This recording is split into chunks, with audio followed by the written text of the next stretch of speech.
Okay, guys, this episode was extremely disappointing for one particular reason.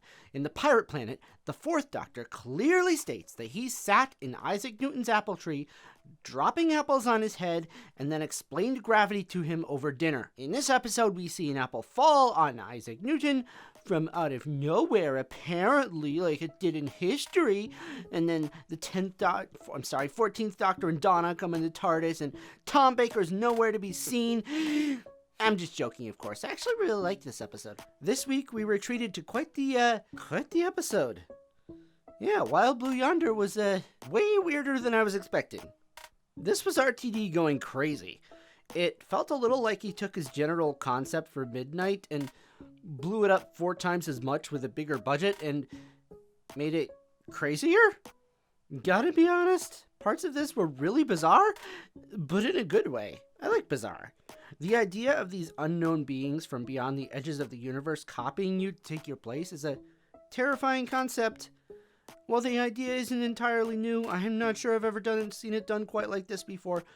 I feel like only a show like Doctor Who could attempt a scene like this, or this, and get away with it? One thing that was really interesting to me about this, those giant hands were not CGI.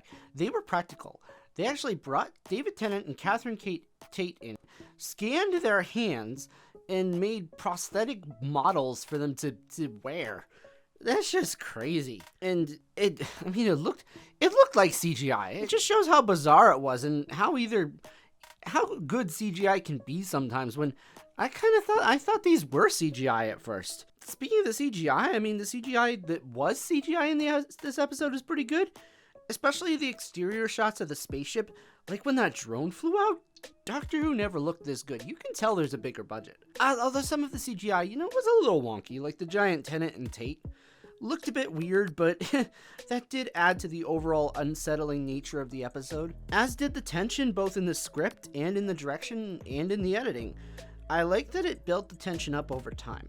Started off silly with the Newton thing and the TARDIS gags. I know I joked about the Newton scene in the beginning, and I know there are a lot of people who have complained because it has nothing to do with the rest of the episode, but I don't know, I thought it was fun. And as far as the continuity issue, I don't know, maybe the fourth Doctor was lying. Overall, I really enjoyed this episode, from the aforementioned opening scene, to the bizarre shenanigans aboard the spaceship, to the emotional scene with Wilf at the end. Bernard Cribbin's last role. How sad, but what a nice tribute, eh? I do have maybe one thing that could be kind of seen as a negative.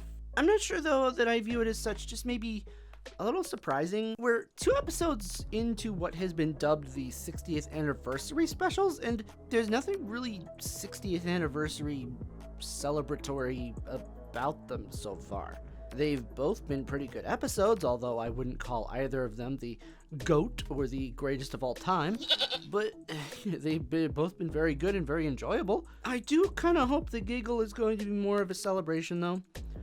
I'm looking forward to that. I'm looking forward to seeing Neil Patrick Harris as the Toymaker. This is probably the one I was most excited for, but I will say that I'm not looking forward to saying goodbye to Tennant and Tate again.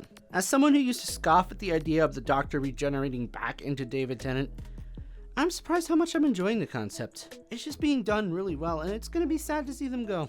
Oh, and one other thing before I go for this video, I just couldn't do a video about this without mentioning the Timeless Child and Flux references.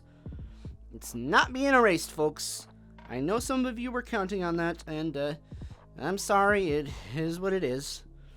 At least Davis gave the Flux better emotional consequences than I feel Flux ever did in the 6-parter. It's okay. It's here to stay, I guess, and it's not the worst thing in the world. And at the end of the day, it's just a TV show. It's just a bit of fun. So I'm not gonna complain that RTD didn't erase it. I don't think you should erase it. I think that'd be silly and hurtful to Chibnall. But at any rate, until next time, guys, let me know what you thought of this episode in the comments below. I'd be anxious to hear what everybody thought. This is such an unusual, bizarre episode. Yeah, let me know, and talk to you later. Goodbye.